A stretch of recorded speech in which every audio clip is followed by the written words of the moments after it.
তোমাদের সন্ধ্যাবেলায় এরকম আলু পেঁয়াজ দিয়ে ম্যাগি রেসিপি কার কার পছন্দ? প্লেন আলু আর পেঁয়াজ দিয়ে কিন্তু ম্যাগিটা খেতে কিন্তু খুব ভালো লাগে। আর এই ম্যাগিটা বানালে একদম স্কুল লাইফের কথা মনে পড়িয়ে দেয়। কারণ ছোটোবেলায় স্কুলে যখন যেতাম বা কলেজে যেতাম তখন কিন্তু মা এভাবে পেঁয়াজ আর আলু দিয়ে এরকম ম্যাগির রেসিপি বানিয়ে দিত, আর সেগুলোই টিফিনে আমরা খেতাম সবাই মিলে ভাগ বাটোয়ারা করে। আর এখন দেখো আমি নিজেই বানাতে শিখে গেছি, তার জন্য কিন্তু নিজেই বানাই। আর এখন তো অনেক বড় হয়ে গেছি, তার জন্য এখন আমরাই মাকে বানিয়ে বানিয়ে খাওয়াই কিছু কিছু রেসিপি।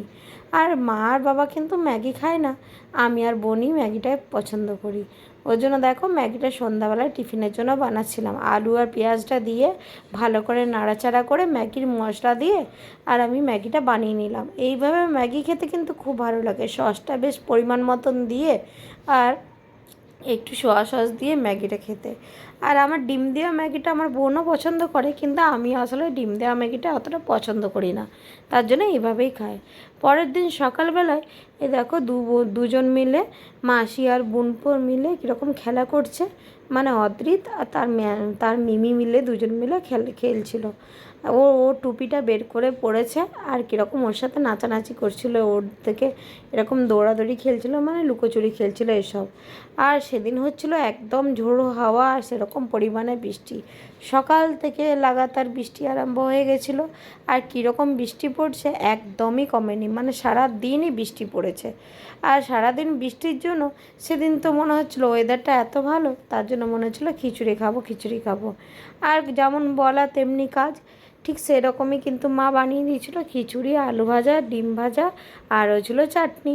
এটা হচ্ছে আমসির চাটনি, মানে আমগুলোকে শুকিয়ে শুকিয়ে রেখে এটাকে আমসি বলে, সেই আমসি দিয়ে চাটনি করেছিল। এখন তো আম বাজারে সেইভাবে মেলে না, তার জন্য কিন্তু এরকম অসময়ে শুকিয়ে রাখলে আমটা বেশ শুকিয়ে চাটনি করলে ভালো লাগে খেতে, তার জন্য এইটা খিচুড়ির দিনে বেশ বানিয়ে দিয়েছিলো, ভালোই লাগছিলো।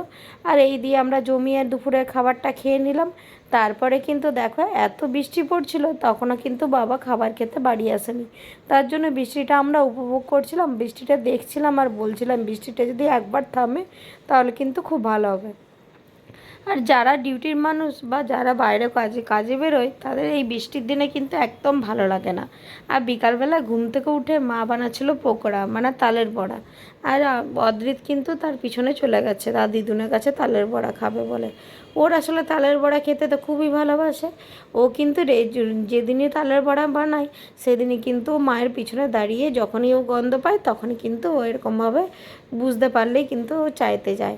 আর এটা যেহেতু গরম ছিল একটুখানি ঠান্ডা করে আমি ভেঙে ভেঙে খাইয়ে দিয়েছিলাম ওকে, শুধুমাত্র মা বাটির মধ্যে হাতে ধরিয়ে দিয়েছিল আর সেটাকে নিয়ে আমার হাতে এনে দিয়ে দিয়েছিল, দিয়ে তখন আমি ওকে খাইয়ে দিচ্ছিলাম।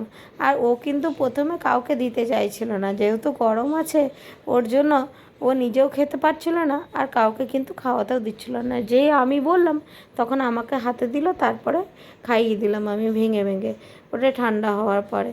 আর সন্ধ্যাবেলায় কী করব মা যেহেতু কাঁঠাল বড়া বানাচ্ছিল ওই জন্য আমি কিন্তু ঘুগনিটা বানিয়ে নিলাম। এদিকে ঘুগনি বানানোর জন্য ঘুগনিটা দেখো মশলা রেডি করে ঘুগনি বানাতে চলে এসেছি। আর মশলাটা মা বেটেই রেখেছিলো, আমি শুধু বানিয়ে দিলাম ঘুগনিটা, কড়াইয়ে তেল মানে খুন্তি নাড়ালাম যেটা বলে, আর মশলা দিয়ে শুধু ঘুগনিটা বানিয়ে দিয়েছিলাম ব্যাস। আর মটরগুলো সেদ্ধ করা আগের থেকেই ছিল, তার জন্য কিন্তু বানাতে আর বেশিক্ষণ টাইম লাগেনি। তারপরে তো রাত্রেবেলা পরোটা বা রুটির সাথে ঘুগনি খাওয়া হয়েছিল। আর এইভাবে ঘুগনির রেসিপি কিন্তু আমার ভিডিওতে আগে দেওয়া আছে, ওই ভিডিও দেখে তোমরা ঘুগনিটা ওরকম স্টাইলে বানাবে, দেখবে কিন্তু খুব ভালো লাগে। আর আমি এইভাবেই কিন্তু ঘুগনি বানাই, মানে ঘুগনির মধ্যে মশলাটা দিয়ে একটু মিট মশলা দিয়ে খুব সুন্দরভাবে ঘুগনিটা বানাই। আর এটা খেতেও খুব টেস্টি লাগে। আর জিরে গুঁড়ো ধনে গুঁড়ো দিয়ে তো ঘুগনিটা বানিয়েছিলাম, তারপরে কিন্তু বেশ জমিয়ে রাতের খাবারও খেয়ে নিয়েছিলাম। আজকে বৃষ্টির দিনটা ভালোভাবেই উপভোগ করলাম, কারণ সকাল থেকে রাত পর্যন্ত তো কেউ কোথাও বাইরে বেরোতেও পারছিলাম না, আর ঘরে কী খাবো বুঝতেও পারছিলাম না, তার জন্য ঘরে যে সমস্ত খাবার ছিল সেইগুলোকেই বানিয়ে বানিয়ে খাচ্ছিলাম আমরা। তাহলে এখানে ভিডিওটা শেষ হলো।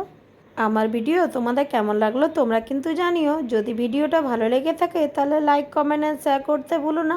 টাটা সবাইকে, সবাই ভালো থেকো, সুস্থ থেকো। কালকে আবার নতুন একটি ভিডিও নিয়ে আসবো। টাটা। আর আমার পেজটা যারা এখনও ফলো করেনি তারা কিন্তু ফলো করে দিও। আর যারা ইউটিউব থেকে দেখছো তারা ইউটিউবটাকে সাবস্ক্রাইব করে দিও। টাটা।